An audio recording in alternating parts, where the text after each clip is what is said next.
For a long time, labour was exchanged for financial reward, and employees were expected to feel grateful to have a job. But it's no longer that simple. The meaning of work has changed. The global pandemic, retirement ages extending, and a new job-hopping generation have created a new reality for business leaders.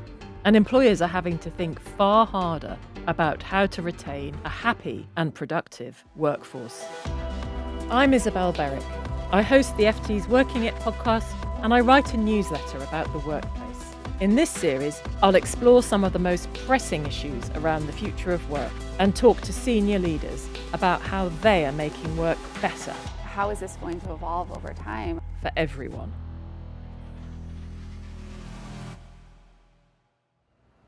Companies looking to future-proof their workforce are moving away from just thinking about the shareholders.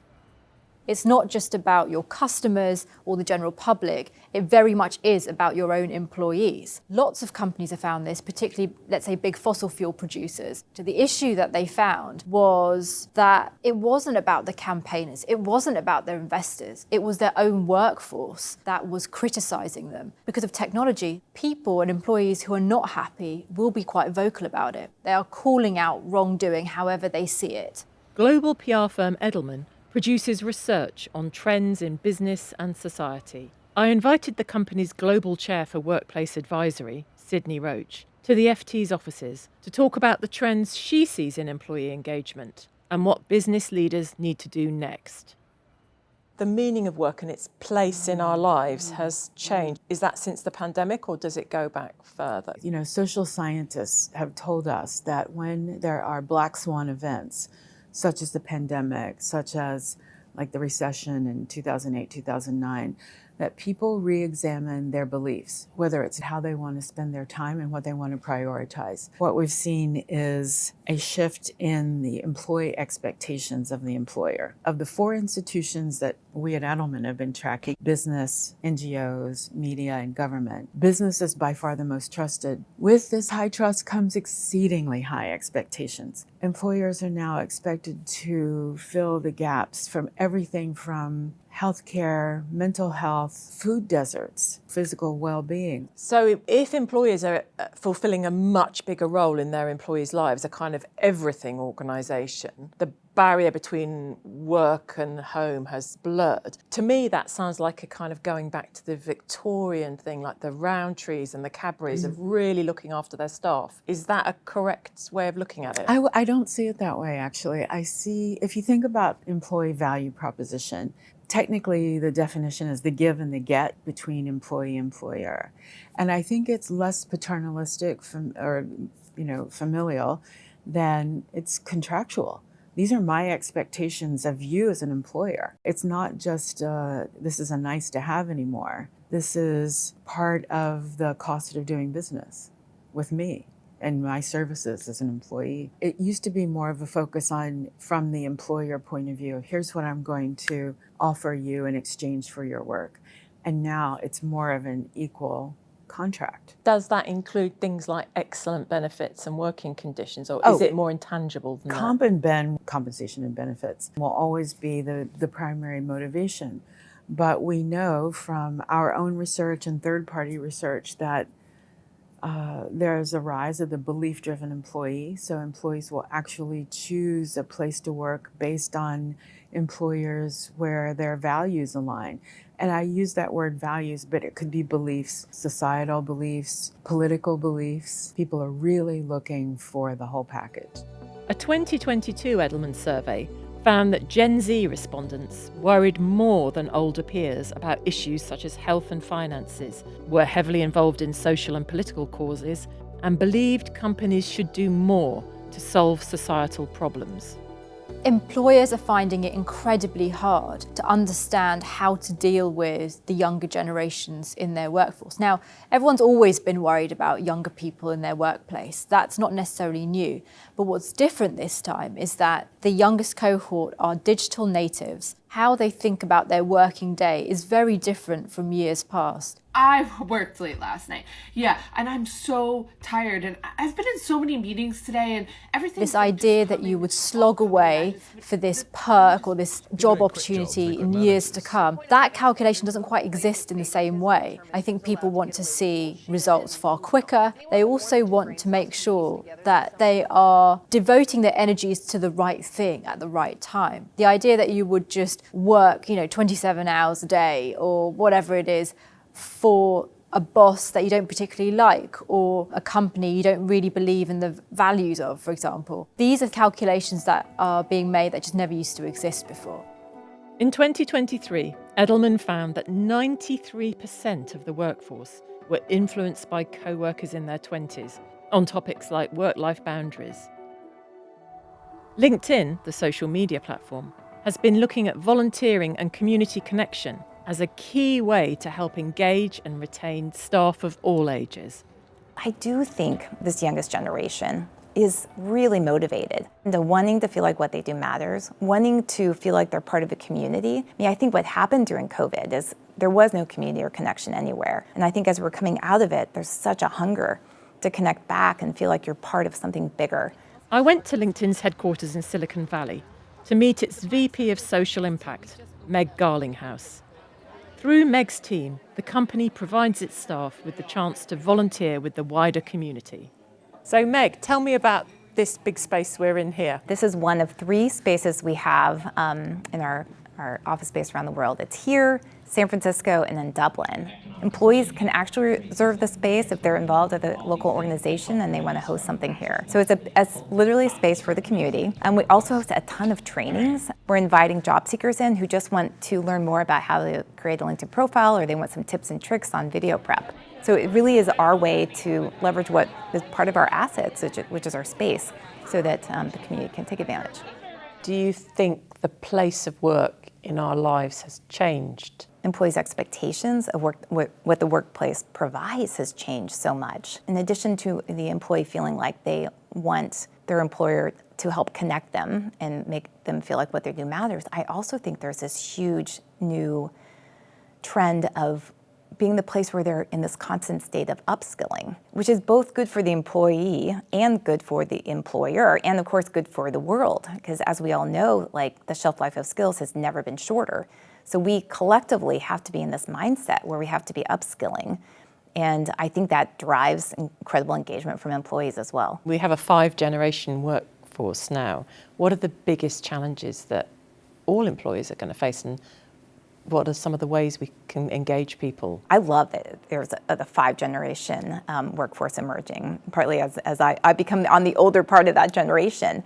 But there's so much benefit. And I think one of the opportunities and one of the ways these volunteer engagement initiatives can help is creating and designing and being really intentional of how you bring people together. Because frankly, I can learn a whole bunch from a younger employee who I wouldn't normally have an opportunity to intersect with. By connecting with job seekers outside the organisation, LinkedIn staff are also improving their own skills, things like empathy, listening, and critical thinking. I think we've seen in the data that people are moving jobs much more often than they used to, particularly younger people. We've talked a lot about upskilling. Do you think that that need is going to change the way that people relate to their employers? Are people going to stay longer? Do you think, is that possible in future? Such an interesting insight. I do think we're going to see that, and here's why. I think as companies invest in employees to ensure they're being upskilled, I think employees are going to actually appreciate that upskilling. And in doing so, they're going to be able to take advantage of internal mobility opportunities. So you don't have to leave the company to grow your career. We've seen tech companies laying off thousands of staff. And so now more and more younger people are thinking about portfolio careers, freelancing careers, where they might do 2 days of salaried work with one company, and then the rest of the time they are working on freelance projects. They'd rather take the hit. If you're in the US, they'd rather pay for health insurance, or they'd rather pay for their own expenses and their own gym membership in order to be able to have more control over their whole financial existence. Now, when times are really good, when work is readily available, this is an incredibly attractive way to live your life. I just wonder, when times get harder, when the economy is not doing as well, what happens then? We all need to feel in control of our financial existence, but research shows that we expect a lot from our employers. It also shows that people want to have input into the strategy and culture of an organisation. The dreaded staff surveys asking for satisfaction levels don't always help with that. There's a lot of inherent bias in surveys, and I highly recommend that clients supplement or complement engagement surveys with raw data. And you can ethically curate and scrape publicly available data on employees. Sites such as, of course, LinkedIn or Glassdoor. There's a lot of forums that are publicly available where people share what's going on in the organization or how they're responding to new regulations, regulatory environment. And especially in the tech sector, there's a lot of publicly available data because tech people love to chat with each other. So when people chat with each other, that's where employees should be looking. Yeah. Collecting accurate sentiment data from employees is vital when mapping the temperature of a business. I've gone to Redmond, near Seattle, to meet with Microsoft's VP of People Analytics, where data is at the forefront of their work. So we're walking essentially through a construction site here. Is it changing all the time here? All the time, yes. In fact, I've worked at Microsoft for over 25 years, and I have watched this campus change dramatically over 25 years. I'm very fortunate that at Microsoft, we really look at data over dogma to make these types of decisions. We have a robust employee listening system, and our employee listening system is made up of active and ambient listening. Active listening is when we push a survey to you. Ambient listening is when we listen to what's going on around. Okay, so an example of ambient listening is to understand collaboration data, calendar, email, metadata, Teams metadata, to understand how people are working together so that we can say, you know what, maybe you don't want to be in meetings 12 hours a day. Okay, you might need to build in some focus time so that you can get some work done and get some real good thinking time in. So yes, it really helps our managers so they can understand how their teams are thriving, learn what's on their employees' mind, and have a conversation with them about what's going well and where they can improve. All of the staff's listening data is stored in their Viva Glint platform, which uses AI to interpret the findings. So I know data is your thing, Dawn. What difference is AI making to how we can extrapolate the results of employee engagement surveys? The biggest impact that AI is having, at least right now, is being able to discern the signal through the noise in the sentiment data that we have, especially for leaders that have large groups. To be able to, in a matter of seconds, understand the themes of the sentiment, that's huge. Even a couple years ago, people had to read through hundreds, if not thousands, of comments to really understand the actions that they can take. Now, not only can it give you a summarization of the insights, you can converse with your data. You can ask deeper questions, and that's really what we are aiming to make easy for our managers and leaders. It always used to be about pay. In your work internally and perhaps more generally in the field, where does pay sit now? Has the meaning and purpose of work become broader? It seems to me that it has. I think it has. And while pay is absolutely important, there are other aspects of what employees are looking for from their employers. And the number one driver of thriving is career. Our employees want to make sure that they have the career experiences that are going to help them really be successful in their lives. And that's the number one reason why people leave Microsoft. Okay, it's not for financial reasons, it's for career experiences. We like to say there's no one size fits all, and that's why it's so important that managers really do sit down with their employees, talk about career, talk with their teams about thriving, really understand what drives their teams and their employees. So much of our working life creates a data trail, and more companies seem to be harnessing this to increase staff productivity. But Microsoft has shown that it also has the ability to help retain staff. We're looking now to get richer insights into our people in the same way that you would map that for a consumer and a consumer product. We can do that for the workforce because that's when you're going to know exactly which levers and drivers are motivating people or frustrating them or challenging them in good ways. Investing in finding out what your staff want or don't want and then delivering those positive benefits is expensive and time-consuming. At the moment, very few companies are really doing it properly. But there's also a huge cost when leaders are not taking good care of their staff. That impact of lack of trust and of economic pessimism might even have political implications. The businesses that will do well are the ones that are thinking about their workforce in terms of skills. Those companies that say to their employees, look, we are going to help you build your skills while you are here. We will help train you. We will help develop you. And we'd love for you to join us on our journey as we grow as companies, for however long that may be.